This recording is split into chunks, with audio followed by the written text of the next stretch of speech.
Madame, Monsieur, bonjour. J'en dire que certains pensaient que ce serait une course tranquille à la direction du Parti libéral du Canada, qu'on assisterait à un couronnement facile de Justin Trudeau. Oui, mais dans la vraie vie, là, ça brasse chez les libéraux, mais il est surtout dans la mire des conservateurs, comme de raison. Avec nous pour cette dernière émission de la saison, Justin Trudeau. Bonjour, M. Trudeau. Bonjour. Allons droit au but. Ça a été une dure semaine, M. Trudeau. Dure semaine. Et il va en avoir d'autres et on va continuer. Pour moi, il y a rien de surprenant qu'on commence à avoir une course un peu intéressante. Je le savais dès le début que ça allait lever. Vous avez vous-même contribué pas mal à la rendre intéressante avec cette affaire-là. Vous avez vu, comme tout le monde, vous avez été les commentateurs, les caricaturistes. Serge Chapelot s'est payé votre tête. Il se tire dans les plats. Justin Lagaffe. C'est dur, là. Non, je trouve que c'est assez facile d'écrire ces histoires-là pour eux. C'est pas dur. Dans quel sens? Ben non, pour les médias, ça donne beaucoup à faire, donc c'est pas dur. Et c'est pas dur pour moi non plus. Mais en même temps, à l'histoire des armes à feu, par exemple, vous avez contribué à créer cette impression-là. Là. On essaie encore de comprendre pourquoi vous avez dit ça et dans quel contexte. Pourquoi j'ai dit que je trouve que le registre des armes à feu n'a pas fonctionné parce que ça n'existe plus. Tu sais, je me suis battu pour ce registre-là. J'ai voulu qu'on puisse le garder. J'ai voulu convaincre les gens de l'Ouest, les gens ruraux, que ça valait la peine de garder. Maintenant, c'est disparu. Il va falloir forcément qu'on trouve une façon de continuer à protéger les Canadiens, continuer à réduire la violence faite avec les armes à feu.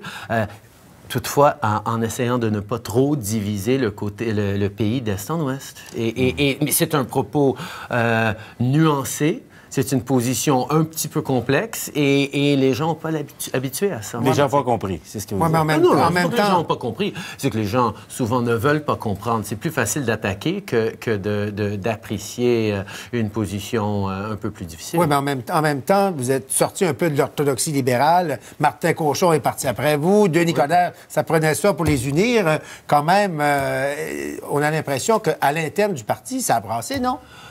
Pas particulièrement, parce qu'il n'y a aucun autre candidat à la chefferie qui a annoncé qu'ils allaient ramener ce registre. On comprend que, malheureusement, qu'on veuille ou non, le registre est disparu. Il n'est plus.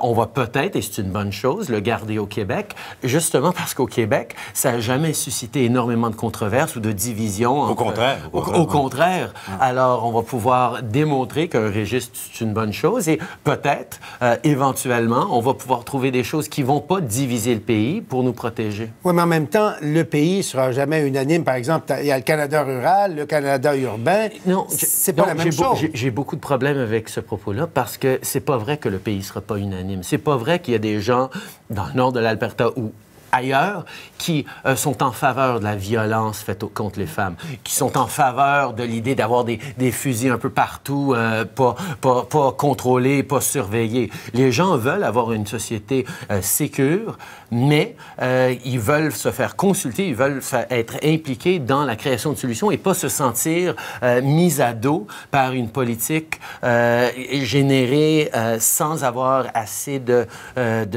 rassemblement dedans. Donc, vous mais sur les valeurs, les gens sont à ce moment-là, vous me dites que les libéraux, à l'époque, quand ils l'ont mis en place, l'ont mal fait. Non, je trouve que ce qui a été mal fait, c'est que les conservateurs ont choisi d'en faire un enjeu qui divisait profondément pour ruiner les libéraux en région rurale et ont exploité des différences entre les libéraux, entre les citoyens urbains et les citoyens ruraux pour avoir un avantage politique sans essayer de miser sur le fait que nous voulions tous une réduction de la violence. M. Trudeau, vous voilà donc au cœur de cette course pour diriger le Parti libéral du Canada après tous les chefs qui sont succédés. Moi, j'aimerais qu'on se parle bien franchement. Tout le monde disait, bon, le fait que le nom Trudeau est un atout pour vous. Mais en même temps, est-ce qu'on constate pas avec ça, avec les vagues que votre position là, sur la décriminalisation de la marijuana, par exemple, que ça a soulevé?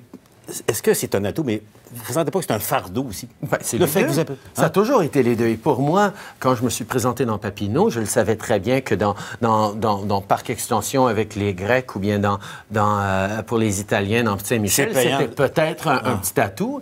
Mais chez les francophones de Villeray, qui sont fièrement nationalistes, c'était pas du tout un atout. Et moi, mon défi a toujours été d'aller au-delà des impressions que les gens ont de moi à cause de mon nom de famille pour présenter mes positions, mes valeurs et pour faire tout ce que je pouvais pour rassembler. Et c'est juste parce que j'ai réussi à faire ça que j'ai pu me faire élire contre Mme Barbeau en 2008 et que j'ai pu résister à la vague orange en 2011. Mais en même temps, à cause du nom, ça implique aussi une certaine compétence à cause de la carrière qu'a eu votre père. Et là, les gens se disent, ouais, mais est-ce que le jeune Trudeau a la compétence de son père? Est-ce que vous sentez la compétence pour devenir premier ministre dans quelques années? Est-ce que jeune Trudeau a la compétence de vieux Trudeau, dans le sens que si on me compare à ce que mon père a été après 15 ans d'avoir été premier ministre dans les années 80, c'est sûr que j'ai énormément encore à apprendre. Mais est-ce que j'ai des valeurs fortes? Est-ce que j'ai des convictions profondes? Est-ce que j'ai une capacité d'entreprendre des grandes discussions politiques et pour mener le pays dans la bonne direction? Absolument. En même temps, lorsque Bob Rae a annoncé qu'il ne serait pas candidat à la permanence du travail, si on veut, on a senti, corrigez-moi si je me trompe, que vous-même, vous avez hésité, que vous-même, vous êtes posé la question, est-ce que je suis trop jeune, est-ce que j'ai le bagage présentement ou l'expérience politique, entre autres choses, pour y aller maintenant? Moi, ma réflexion, elle a été faite avant que Bob prenne position ou non. Moi, ma réflexion, elle a vraiment été dans les quelques mois qui ont suivi la défaite de 2011 au mois de mai.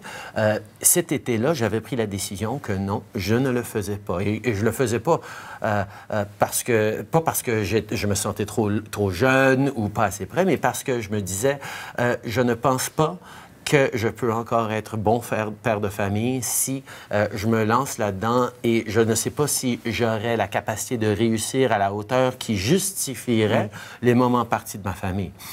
Mais ensuite, d'une position où je disais de façon très sereine, non, je le fais pas, j'ai commencé à réfléchir, est-ce que je pourrais le faire? Est-ce que ce serait bon de le faire? Je me suis rendu compte qu'un bon papa, c'est pas juste quelqu'un qui est là pour ses enfants, mais c'est quelqu'un qui est en train de travailler et d'offrir tout ce qu'il y a pour créer un monde meilleur pour ses enfants. Et je me suis rendu compte qu'un changement au niveau des générations, qu'une ouverture, un désir de faire la politique autrement, basé sur un engagement à travers le pays et pas juste par les politiques de division qui sont monnaie courante en politique ces jours-ci, il y avait de la place pour moi et il y a de la place pour moi. Mais quel est votre avantage sur Stephen Harper, par exemple, ou sur M. Mulcair? Les deux veulent faire le mieux pour le pays, pour leurs enfants, pour leurs petits-enfants? Monsieur Harper a fait la politique de façon très, très réussie en choisissant de diviser les Canadiens, en disant, OK, moi, je sais le 30, peut-être le 40 % qui est d'accord avec moi, et l'autre 60 % je laisse aux autres. Et pour moi, je serai le premier ministre pour ces Canadiens qui ont voté pour moi et je vais avoir ma majorité. Monsieur Mulcair, malheureusement, je trouve qu'il devient un petit peu l'envers de la médaille de Monsieur Harper. Il contrôle son caucus comme Monsieur Harper en imposant une rigidité qui est j'échange votre silence contre le pouvoir et c'est une acceptation et avec ses commentaires politique sur l'Alberta disant non, c'est un fléau, c'est un Dutch disease. Il a démontré qu'il veut diviser le pays. Mais pour sur l'Alberta, puisque vous en parlez sur l'Alberta, vous n'avez pas été mieux que M. Mulcair à ce ordre-là. J'ai été beaucoup mieux que M. Mulcair, parce que ce que j'ai dit, c'est que... la déclaration est revenue dans l'actualité. Oui, je sais, mais je me suis mal exprimé. Mais c'est pas une politique délibérée pour essayer d'aller chercher des votes. J'essayais, en 2010, de convaincre les Québécois de participer, encore une fois, sur le plan pan-canadien à la politique. On votait encore pour le Bloc et j'ai dit, regardez, puisque le Québec se retire, l'Alberta prend de la place. Évidemment, je voulais pas dire les citoyens d'Alberta, je voulais dire le Parti conservateur de Stephen Harper qui est ancré dans une identité classique albertaine de la vieille façon. Mais la réalité, c'est que je passe énormément de temps en Alberta ces jours-ci et c'est beaucoup plus progressiste, comme on a vu dans la partielle récemment où on a failli gagner. Le Québec s'est retiré à l'époque du du Bloc, mais après ça, ils ont choisi le NPD, pour lequel ils n'avaient jamais eu aucune affection. Au fond, ils ont boudé les libéraux encore une fois. Oui, et on le méritait probablement, parce qu'on n'avait pas réellement appris notre leçon. Je pense que depuis une douzaine d'années, où on a passé de 170 sièges en 2000, vous le saviez bien, jusqu'à 135, jusqu'à 100, jusqu'à 75, jusqu'à 35, c'est une ligne droite, puis ça finit à un siège, parce que je perds pas Papineau. Mais il va falloir qu'on change de façon de faire, qu'on aille chercher les gens, encore une fois. Et la question du Québec sera centrale à ça. M. Trudeau, on va faire une brève pause et au retour, on se parle de la question du Québec et vos rapports avec les Québécois et les Québécois. Dans un instant.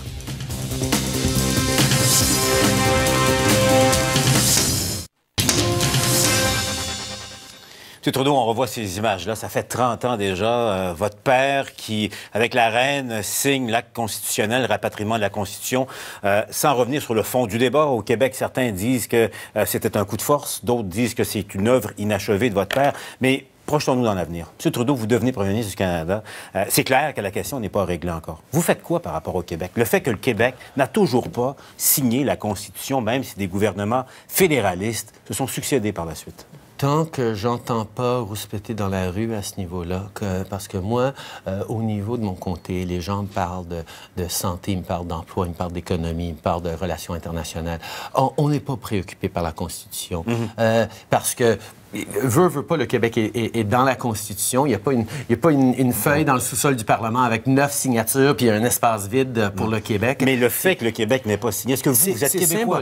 C'est symbolique. Mais est-ce que, au-delà du symbole, est-ce que ça veut dire quelque chose? Est-ce qu'il n'y a pas un malaise? Je comprends, il n'y a personne, et c'est pas à la mode du jour en ce moment, la Constitution, mais vous devenez premier ministre et il y a des questions de fond qui ne sont pas réglées. Et c'est là-dessus que j'aimerais vous entendre. Est-ce que pour vous, c'est un problème, ça? Des questions de fond. Des questions de fond, c'est sur l'économie. C'est sur l'avenir de nos jeunes, c'est sur le pays qu'on est en train de bâtir face à une planète de plus en plus mondialisée. Les questions de fond, la Constitution, elle existe, la Charte des droits et libertés nous protège en tant que Canadiens d'un coup de bout de ce pays à l'autre, et même est plus populaire au Québec qu'ailleurs au Canada, selon tous les sondages qui sont faits. La méthode a laissé à désirer, mais je suis pas en politique. J'ai pas le mandat. Vous parlez du rapatriement, là. L'imposition au Québec? Ça n'a pas été imposé quand 74 sur 75 députés élus pour représenter les Québécois étaient d'accord. Mais quand l'Assemblée nationale, unanimement, refuse de signer ça, y compris... L'Assemblée nationale, souvent, a comme job a toujours comme job de bien représenter les intérêts provinciaux du Québec, on se comprend, mais quand on regarde le big picture, c'est les députés du fédéral qui aussi sont tout à fait légitimes dans leur choix. Alors oui, ça a été une petite contradiction, mais voilà, on vient de perdre 3 minutes à parler de l'histoire d'il y a 30 ans, et moi, je mets l'emphase sur ce qu'on va faire dans les prochaines années. Oui, mais il y a encore des blessures. Il y avait 74 députés dont j'étais, et maintenant, il n'y en a plus qu'une dizaine, parce que, justement, il y a eu une brisure avec les Québécois. Il y a eu à ce moment-là, M. Mulroney est revenu en disant on va réintégrer le Québec dans l'honneur et l'enthousiasme, et il y a eu une vague conservatrice au Québec. Il a failli, mais dans la réalité, le sentiment est encore là dans le cœur des Québécois. Alors, ce que vous êtes en train de dire, c'est que si jamais le Parti libéral du Canada revient en force avec beaucoup de sièges au Québec, puisque vous le dites, si je suis premier ministre en 2015, c'est parce que j'aurais eu l'appui de bon nombre de Québecois. On aurait déjà pas automatiquement, mais peut-être. C'est pas juste avec l'Alberta que je vais passer majoritaire. Vous n'avez pas confiance en l'Alberta? Je vais aller en chercher, c'est certain. Mais vous venez juste de dire que si je me fais élire avec les Québécois, c'est que cette division aurait été réparée et on peut passer à d'autres choses. Par des engagements réels en termes constitutionnels. Écoute, mais les gens, à part les politologues, les politiciens ou bien les journalistes, il n'y a personne qui parle de la Constitution. De reconnaître dans la Constitution canadienne la différence... Il n'y a personne qui parle de ça dans la rue. Mais le pays, quelques années plus tard, on va revoir des images de 95, il est venu à un cheveu de la rupture parce que toute la séquence des événements a commencé avec le rapatriement unilatéral, contre... Je dirais contre que volonté la du Québec? séquence d'événements a commencé avec la Révolution tranquille, c'est poursuivi avec l'élection en 1976 de René Lévesque, c'est poursuivi, et c'est pour vous, le l'histoire d'un rapatriement, peuple ouais. qui s'épanouit, qui devient de plus en plus ambitieux et fier de l'être. Pour moi, c'est une belle histoire, et oui, on a eu des conversations extrêmement intéressantes, mais maintenant, avec le rejet du Bloc québécois des dernières élections, je pense qu'on peut dire, et même avec le mandat très faible de Mme Marois, on peut dire que la conversation est rendue ailleurs. La conversation est rendue Mais voyons donc. on va bâtir. Vous ne pensez pas que la reconnaissance de la différence, de la spécificité québécoise doit être dans la Constitution canadienne si on veut réunir les deux peuples fondateurs? Vous ne croyez pas ça? C'est à ce niveau-là qu'on est complètement en désaccord, M. Lapierre. Et je sais que vous vous êtes battu pour ça pendant votre carrière politique, mais moi, je trouve que la reconnaissance de notre fierté en tant que Canadien d'expression française, parce qu'il n'y a pas juste les Québécois, il y a 1 million et plus de Canadiens d'expression française ailleurs au Canada, et pour nous, on a un beau pays qui est là, je vais encore me mettre dans le trouble, qui nous appartient en tant qu'un des peuples fondateurs. Et de dire que la Constitution ne reconnaît pas ça, c'est de ne pas avoir fait ses devoirs dans les années 80, de comprendre à quel point la Constitution canadienne est là pour les Canadiens d'expression française ainsi que pour tous les autres. Et le référendum de 95, l'expliquez comment? Ah, écoute, ça a été un désastre averti, évité, pardon, un désastre évité. Et le concept de reconnaissance, la nation québécoise, est-ce que ça existe pour vous? Oui, ça existe pour moi. Moi, j'ai aucune difficulté. Et le reconnaître dans la Constitution? Non, reconnaître dans la Constitution, c'est différent de reconnaître... société distincte, par exemple. Reconnaître société distincte, nation à la Chambre des communes, je trouve que... Mais ça ne veut rien dire, ça. Et c'est justement ce que dit Monsieur Duceppe. Et on comprend bien que quand on dit... Mais dans le cœur de la Constitution, ça a une valeur. Oui, mais ça a une valeur qui nous dit... Si dans la Constitution, on est en train de reconnaître cette nation québécoise sans reconnaître la nation acadienne, par exemple... On reconnaît toutes les nations autochtones. Oui, effectivement. On n'est pas pire que les autres. Non. Les nations autochtones ont un statut particulier que, malheureusement, il y a personne... Pour vous, il n'y a personne qui va entamer ça ou enlever ça. Je trouve que de reconnaître les Premières Nations autochtones, c'est la moindre des choses quand on dans regarde... la Constitution, mais pas les Québécois, pas les francophones. Ben non, attendez, vous dites deux choses différentes, là. Les Québécois ou les francophones? Les Québécois. Mais en quoi un Québécois un francophone de Saint-Boniface a besoin d'être moins protégé qu'un Québécois de Québec? Non, mais parce que nous, on était des signataires et, sincèrement, pour signer cette Constitution-là... Non. Oh, les signataires... Non, pour être signataire, il faut être confortable. Il y a de l'inconfort. C'est une œuvre inachevée. On avait promis aux Québécois de finaliser cette job-là. On ne l'a pas fait, même avec un gouvernement fédéraliste, parce qu'on leur a viré le dos. Et vous êtes encore peiné par cette... Oui, je trouve que c'est un échec. Mais je vous recommande pour tous ceux qui, en 80, ont promis aux Québécois... Je vous recommande de passer un peu plus de temps avec les gens dans la rue pour parler de leurs enjeux, parce que c'est des vieux débats, ça. Et oui, c'est important. C'est important d'être vigilant par rapport à notre langue française et fier de notre culture québécoise, mais de comprendre que c'est par en avant qu'on y va. C'est pas en essayant de boucler les boucles. C'est pas en essayant de retourner là-dessus. Mais dans le texte fondamental du pays, c'est quand même pas rien. Et vous ne trouvez pas que les Canadiens français sont reconnus dans ce texte fondamental du pays? Non, pas suffisamment. Moi, je pense que les Québécois ne sont pas... Alors, en 80... Mais vous mêlez encore une fois ce mot québécois, dont je suis très fier d'être, et les Canadiens français qui sont ailleurs au Canada. Oui, c'est ça. Mais comment vous expliquez alors que des Canadiens, des Québécois, chefs de partis fédéralistes, de Claude Ryan jusqu'à Jean Charest, considèrent que l'œuvre de votre père n'est pas terminée? Et eux refusent et tiennent la position qui est unanime ou presque. Je vois pas d'exception à l'Assemblée nationale du Québec. L'œuvre est inachevée pour le Canada, c'est sûr. On est un pays en évolution constante. On est un grand projet magnifique, inachevé. Il va falloir continuer. Ça ne vous tente pas de la compléter? Oui, si un jour... Dans l'honneur et l'enthousiasme, par exemple. Il y a un premier ministre provincial qui vient me voir pour dire, et si j'étais premier ministre fédéral, pour dire, voilà, je pense qu'on peut régler ça. Je pense que les gens veulent et je pense qu'il y a une façon de le faire sans soulever d'anciennes divisions et d'anciens débats. Je serais tout à fait ouvert à ça. Mais pour moi, ce que je vous dis, c'est que c'est pas une priorité. Je comprends, mais à la fin, quand on va être premier ministre du pays, il faut avoir au moins ce souci-là. On n'est pas juste dans le quotidien. Quand on est premier ministre, on devrait avoir une vision, pas juste des petites vues. Oui, mais la vision, c'est comment est-ce qu'on va s'épanouir économiquement? Comment est-ce qu'on va être un plein joueur dans la mondialisation? Comment est-ce qu'on va amener nos solutions canadiennes dans les endroits de conflit un peu partout dans le monde? C'est ça, la vision. Et des défis à l'interne comme ça, je pense qu'on est une génération de jeunes, surtout, qui veulent tourner vers des plus grands enjeux que votre historique personnel.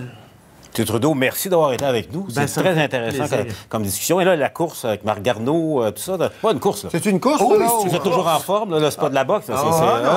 C'est un marathon, c'est un Ironman même. Et je suis très, très content qu'on ait des candidats comme Marc Garneau qui se présentent parce qu'on va avoir de beaux échanges. Mais la plupart sont des non-names, par exemple. Au Québec, on ne les connaît pas, la plupart des autres, sauf Marc Garneau, là. Écoutez, on va apprendre à les connaître. On va apprendre à les connaître parce qu'ils ont des idées fortes pour ce pays et j'ai bien hâte à faire des débats avec eux. Merci, M. Trudeau. Merci. Joyeuse fête à vous. Merci beaucoup. Merci.